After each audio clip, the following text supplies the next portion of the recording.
नमस्कार मित्रमैत्रिणींनो, जर तुम्हाला आपल्या चॅनलवरच्या कथा आवडत असतील तर लाईक करत जात जा आणि चॅनलला सबस्क्राईब करून बाजूची घंटी दाबा आणि ऑलवर सेट करा. म्हणजे जेव्हा जेव्हा मी नवीन व्हिडिओ किंवा कोणतीही नवीन पोस्ट अपलोड करेन तेव्हा ती सगळ्यात आधी तुमच्यापर्यंत पोहोचेल. धन्यवाद. तर वळूया आपल्या कथेच्या पुढच्या भागाकडे. ती आपल्यासोबत अशी कशी वागू शकते? तिला माहीत आहे हे सगळं चुकीचं आहे. मग तरीही का एकदाही प्रयत्न करत नाही ती? ठीक आहे, तुझी आई आहे तुझ्यासाठी महत्त्वाची, पण मग मी महत्त्वाचा नाही का? तो सगळे विचार मनात मांडत होता. आता सगळं संपलंय, मी काहीच करू शकत नाही. तिने वचन जे घेतलं आहे तो खूपच दुःखी होत स्वतःशीच बोलला. अश्रूचा एक थेंब त्याच्या डोळ्यातून बाहेर पडला. तो निर्विकारपणे गाडी चालवत होता. कसली शुद्ध नव्हती त्याला, सगळं संपलंय असं वाटत होतं. पण इतक्यात त्याने काहीतरी विचार केला आणि त्याच्या डोळ्यात एक चमक आली. तशी त्याने त्याची गाडी यू-टर्न घेतली आणि पुन्हा निघाला तो पुण्याच्या दिशेने. आता पुढे. हॅलो, परी बोलली. बोला मॅडम, तुम्हाला चैन पडत नाही का माझ्याशिवाय? रियांशने मिश्किलपणे विचारलं. ऋषी, नाटकी सोड, ओके, ती बोलली. ओके, तो पण हसून बोलला. तसं तर अजिबातच चैन पडत नाही मला तुझ्याशिवाय, अगदी एक क्षणही नाही, ती बोलली. तसा हसला तो. खरंच? त्याने विचारलं. तुझी शपथ, ती बोलली. Oh, that is so so so sweet of you sweetheart, तो खुश होत बोलला. यू आर स्वीटर, ती बोलली. रिअली? पण तू कधी मला टेस्ट केलंस? त्याने मिश्किलपणे विचारलं. त्यासाठी टेस्ट करण्याची काय गरज आहे? तू स्वीटर आहेस तर आहे, कळलं ना, ती बोलली. त्यावर हसला तो. पण परी, मला आवडेल तू मला टेस्ट केलेलं, तो तिला डोळा मारून बोलला. तशी लाजली ती. ऋषी, बास हा, नाटकं बंद कर तुझी आणि मला सांग, पोचलास का तू पुण्याला? तिने खोटं खोटं रागवत विचारलं. तसं त्याने तोंड पाडलं. खरं तर तिलासुद्धा आवडत होतं त्याने तिच्याशी असं रोमॅन्टिक बोललेलं. पण सध्या मॅडमच लाजून गोऱ्यामोऱ्या झालेल्या त्याच्या शब्दांनी. काय यार, तू रोमॅन्टिक बोलतच नाहीस माझ्याशी कधी. दिस इज नॉट फेअर यार, तो बारीक चेहरा करून बोलला. तसं तिला अजूनच हसायला आलं. बरं, तू इथे आल्यावर आपण खूप साऱ्या रोमॅन्टिक गप्पा मारू, ओके, ती बोलली. तसा तो खुश झाला. फक्त रोमॅन्टिक गप्पाच नाही मारायच्या, रोमांस पण करायचा, ओके, त्याने विचारलं. तशी हसली ती.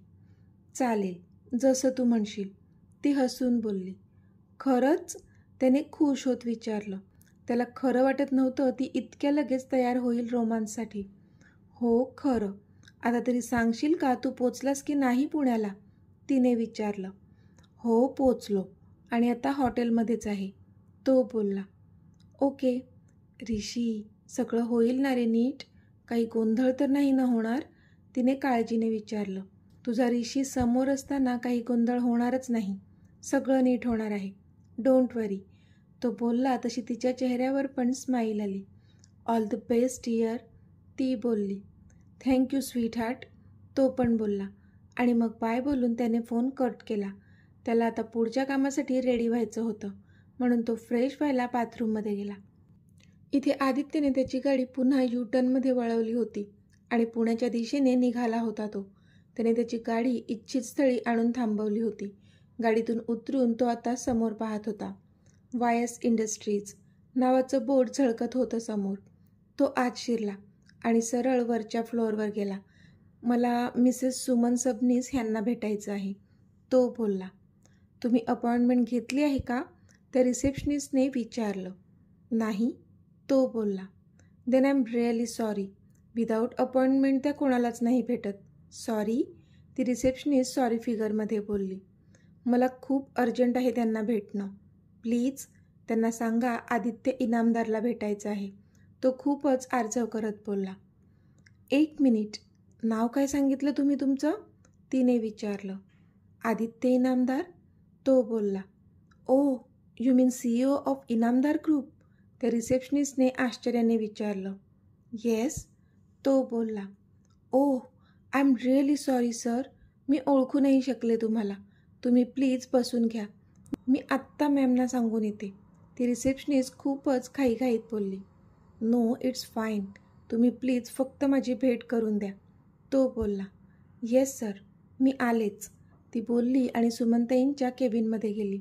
Ma'am, mister Aditya Inamdar wants to meet you, ती रिसेप्शनिस्ट बोलली.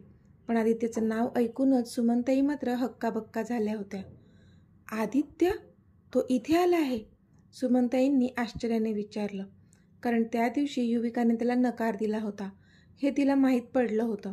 मग आता तो इथे कशासाठी आला असेल ते विचार करू लागल्या होत्या. ओके, सेंड हिम इन, सुमनताई बोलल्या. तशी ती रिसेप्शनिस्ट बाहेर निघून गेली आणि तिने आदित्यला आत जायला सांगितलं.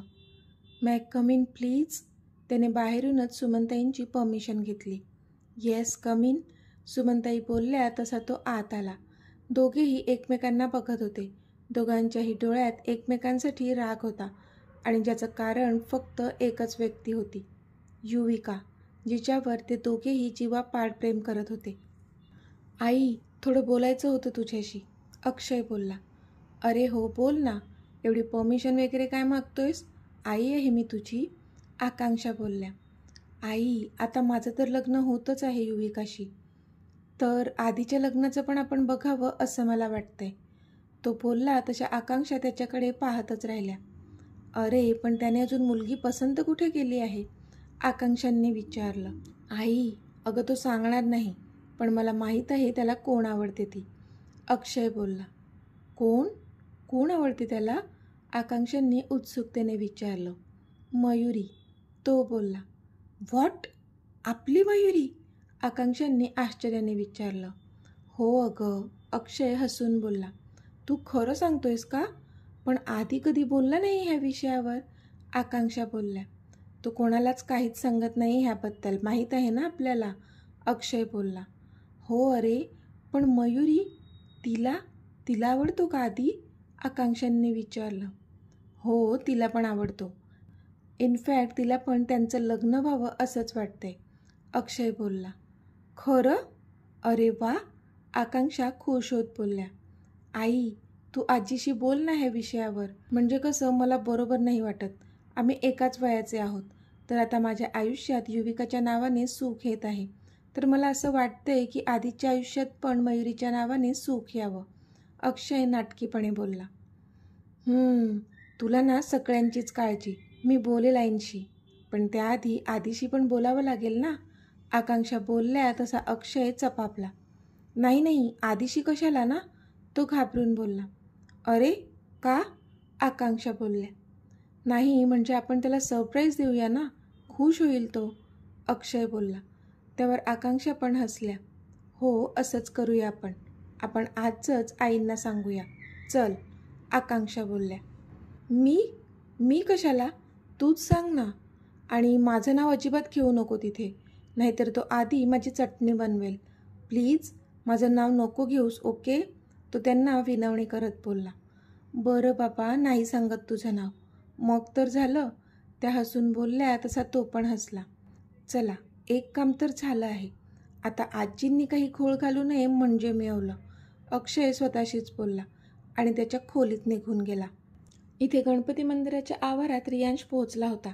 त्याने आजूबाजूला पाहिलं तर परीचे बाबा त्याला त्या वडाच्या कट्ट्यावर बसलेले दिसले. आता त्याला त्याचा पुढचा प्लॅन आखायचा होता, म्हणून तो त्यांच्याजवळ जाऊ लागला. पण इतक्यात त्याचं लक्ष गेलं. एक आजीबाई एकट्याच रस्ता क्रॉस करत होत्या. त्यांच्यासोबत कोणीच नव्हतं, पण समोरून एक भरधाव मोटरसायकल वेगाने येत होती. ती मोटरसायकल आता त्या आजींना धडकणारच होती की रियांशचं लक्ष तिथे गेलं. त्याने पटकन तिकडे धाव घेतली आणि आजींना आपल्या बाजूने खेचलं. तशा आजी आणि रियांश दोघेही खाली पडले. रियांशने पटकन आजींना उठवलं.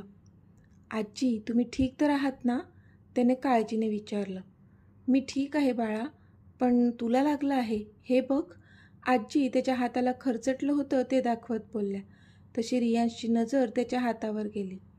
एवढं काही नाही आहे आजी, कुणीतरी प्लीज ह्यांना पाणी द्या, तो बोलला आणि जागचा उठला.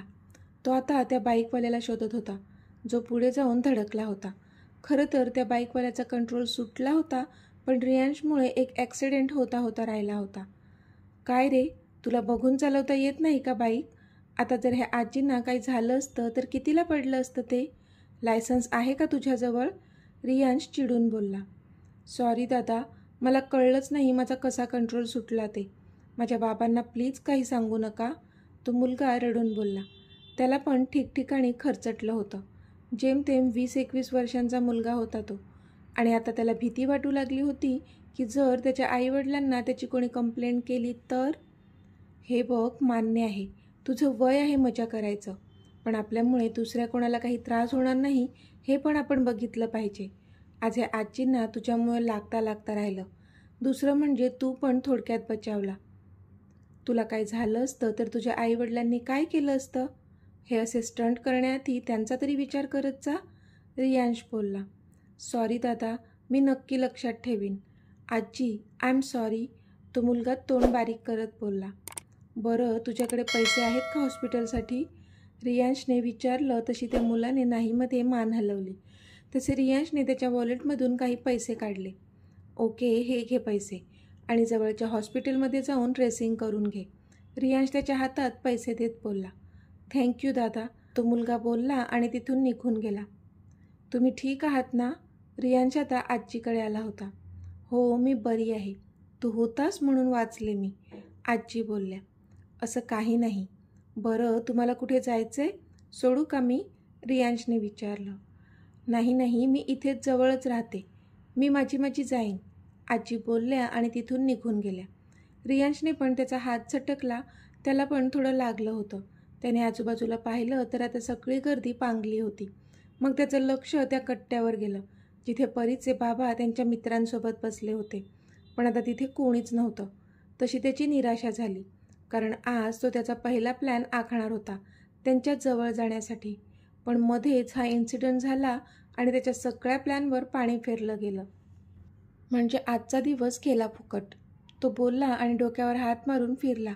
आणि त्याच्या गाडीजवळ जातच होता की त्याच्यासमोर एक व्यक्ती येऊन उभी राहिली. आणि त्या व्यक्तीला पाहून त्याचे डोळे मोठे झाले, कारण ती व्यक्ती दुसरी तिसरी कोणी नसून परीचे बाबा होते. तशी त्यांना पाहून रियांशची धडधड मात्र वेगाने वाढली. हॅलो, मी सुभाष पाटील, परीचे बाबा त्याच्यासमोर हात धरून बोलले. तसा रियांश मात्र हक्काबक्का होऊन त्यांच्याकडे पाहू लागला होता, कारण त्याने एक्सपेक्टच केलं नव्हतं की परीचे बाबा स्वतःहून त्याच्याकडे येतील. हॅलो, परीचे बाबा पुन्हा बोलले, कारण रियांश अजूनही शॉकमध्येच होता आणि त्यांना काहीच रिस्पॉन्स दिला नव्हता त्याने. Sorry. Hello sir, I am Riyansh, Riyansh बोलला. तुम्ही नवीन आहात का इथे? नाही, म्हणजे पाहिलं नाही ह्या आधी तुम्हाला इथे म्हणून विचारलं, परीचे बाबा बोलले. हो, नवीनच आहे. मी मुंबईचा. माझं थोडं काम होतं इथे पुण्यात म्हणून मी आलो आहे. 2-3 दिवसांनी परत जाणार आहे, रियांश बोलला. ओके. खरं तर मी तिथेच बसलो होतो आणि आता जे जे घडलं ते सर्व पाहिलं मी. तुम्ही आज त्या बाईचा जीव वाचवला आणि त्या मुलाला पण चांगली समज दिली. गुड वर्क, परीचे बाबा बोलले. अहो सर, त्यात काय, एक सुजाण नागरिक म्हणून मला जे वाटलं ते मी केलं, रियांश बोलला. तो तुमचा मोठेपणा आहे. नाहीतर कोणी असं कोणासाठी नाही करत. कोणीच धावून गेलं नाही, पण तुम्ही गेलात. आपल्या आपल्या आयुष्यात व्यस्त असतात सगळे, पण तुम्ही केलं. अशी खूप कमी माणसं आहेत ह्या जगात, परीचे बाबा बोलले. अहो सर, तुम्ही लाजवताय आता मला. इतकंही काही केलेलं नाही आहे मी, रियांश बोलला. तो मध्ये मध्ये त्याचा हात झटकत होता. त्याला वेदना होत असाव्या. परीच्या बाबांचं लक्ष तिथे गेलं. तुम्हाला लागलंय, त्यावर फर्स्ट एड करावं लागेल, नाहीतर सेप्टिक होईल, परीचे बाबा बोलले. नाही हो, छोटीशी जखम आहे, होईल बरी, रियांश बोलला. नाही, अशी कशी बरी होईल? तुम्ही चला माझ्या घरी, माझी वाईफ तुम्हाला बँडेज करून देईल. चला, परीचे बाबा बोलले. पण त्यावर रियांशचे डोळे मात्र विस्फारले, कारण काहीही न करता त्याच्यासाठी परीच्या घराचे दार उघडले होते. तो मनातच खुश झाला. अहो सर, खरंच नको. मनातून तर आनंद झाला होता त्याला, तरी तो मुद्दाम आडेवेडे घेत बोलला. नाही म्हणू नका, चला, हवं तर ड्रेसिंग झाल्यावर तुम्ही निघून जा, परीचे बाबा बोलले. त्यावर रियांशने मात्र मग होमध्ये मान हलवली. त्याने परीच्या बाबांना गाडीत बसायला सांगितलं आणि गाडी परीच्या घराकडे निघाली. कधी एकदा ही गुड न्यूज आपण परीला देतोय असं झालेलं त्याला. हॅलो आंटी, आदी बोलला. प्लीज हॅव अ सीट, सुमनताई बोलल्या. थँक्यू, तो तो बोलला आणि समोरच्या चेअरवर बसला. बोल, काय काम आहे तुझं माझ्याजवळ? सुमनताईंनी विचारलं. नजर थेट त्याच्या नजरेत होती. तुम्हाला माहीतच असेल मी इथे का आलो आहे ते, तो बोलला तशी सुमनताईंनी नकारार्थी मान हलवली. मुद्द्याचं बोल, सुमनताई बोलल्या. एनिवेज, तुम्हाला सगळं माहीतच असेल तर मी डायरेक्ट मुद्द्यावरच येतो. माझं युविकावर जीवापाड प्रेम आहे आणि तिचंही माझ्यावर तेवढंच, किंबहुना त्याच्यापेक्षा जास्त प्रेम आहे. सो मला युविकाशी लग्न करायचं आहे. तशी तुम्ही परवानगी द्या. माझ्या घरी काय आणि कसं सांगायचं ते मी बघून घेईल, तो थेट बोलला. तशा सुमनताई त्याच्याकडे पाहतच राहिल्या. स्टॉप ऑल दिस नॉनसेन्स. युविकाचं लग्न अक्षयशी ठरलं आहे आणि त्याच्याशीच होणार आहे नेक्स्ट वीकमध्ये, सुमनताई चिडून बोलल्या. पण आम्हाला हे मान्य नाही आहे, आदी बोलला. आम्हाला? सिरियसली? युविकाला भेटलास ना तू? तिने तुला स्पष्ट नकार दिला असतानासुद्धा तुझी हिंमत कशी झाली इथे यायची? सुमनताईंनी चिडून विचारलं. युविकाला तुम्ही तुमच्या जीवाची भीती घातली आहे म्हणून तिने अक्षयशी लग्न करण्यास होकार दिला आहे. कशा आई आहात तुम्ही? स्वतःच्या मुलीच्या प्रेमाचा विचार न करता तिला जबरदस्ती दुसऱ्यासोबत लग्न करण्यास कसं सांगू शकता तुम्ही? आदी बोलला. मी तिची आई आहे. तिचं चांगलं वाईट मला तिच्यापेक्षा जास्त कळतं. आणि तुला खरंच असं वाटतंय की मी माझ्या मुलीचं लग्न तुझ्यासारख्या प्लेबॉयशी करून देईल? तू तिला फसवू शकतोस पण मला नाही, सुमनताई बोलल्या. हे बघा आंटी, मी मान्य करतो की मी आधी एक प्लेबॉय म्हणूनच ओळखला जात होतो. पण ट्रस्ट मी, तेव्हाही मी माझ्या लिमिट्स कधीच क्रॉस केल्या नाहीत. आणि आत्ता तर मी युवीच्या प्रेमात आहे. माझं खरंच तिच्यावर खूप जास्त प्रेम आहे आणि तिचंही माझ्यावर. प्लीज आम्हाला वेगळं नका करू, आधी सुमनताईंना विनवत होता. आणि मग अक्षयचं काय? सुमनताईंनी विचारलं. अक्षयची लायकीच नाही आहे युविकाच्या पायाजवळ पण उभं राहायची. तो खूप खालच्या पातळीला जाऊन वागलाय आणि अजूनही वागतोच आहे. तुम्ही प्लीज माझ्यावर विश्वास ठेवा, असं म्हणत आधीने अक्षय आणि दिव्याबद्दल सगळं सुमनताईंना सांगून टाकलं. पण त्या मात्र त्याच्याकडे एकटक पाहत होत्या. तुझ्यावर विश्वास ठेवू? कसा? एका रेपिस्टवर विश्वास कसा ठेवू मी, मिस्टर आदित्य इनामदार? सुमनताई बोलल्या तसे आधीचे डोळे भरले, कारण पुन्हा त्याच्या जखमेवरची खपली काढली गेली होती.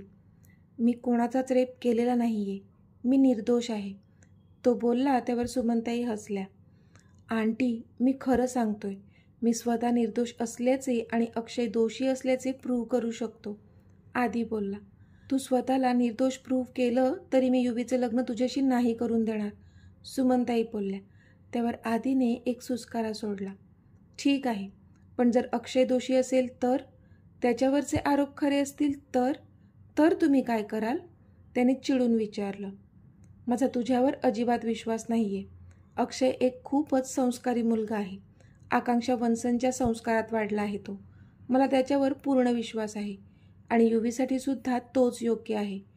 पण जर तू खरं बोलत असशील आणि अक्षयवरचे सगळे आरोप खरे निघाले ना, तर मी युवीचं लग्न त्याच्याशी नाही होऊ देणार. तुझ्याकडे हा आठवडा आहे. अक्षयला दोषी प्रूव्ह करून दाखव आणि स्वतःला निर्दोष. मी स्वतः युवीचं अक्षयशी लग्न होऊ देणार नाही, हा माझा शब्द आहे, सुमनताई बोलल्या. ठीक आहे, मी तुमचं चॅलेंज ॲक्सेप्ट करतोय. मी तुम्हाला अक्षयवरचे सगळे आरोप सिद्ध करून दाखवेल आणि तुम्हाला हे लग्न मोडावंच लागेल, आदी बोलला आणि तिथून निघून गेला. तर मित्रमैत्रिणींनो, आजचा भाग तुम्हाला कसा वाटला ते मला कमेंटमध्ये सांगा. आणि जर आवडला असेल तर व्हिडिओला लाईक करा, शेअर करा आणि चॅनलला सबस्क्राईब करून बाजूची घंटी नक्की दाबा. चला तर भेटूया आपल्या पुढच्या भागात. तोपर्यंत धन्यवाद.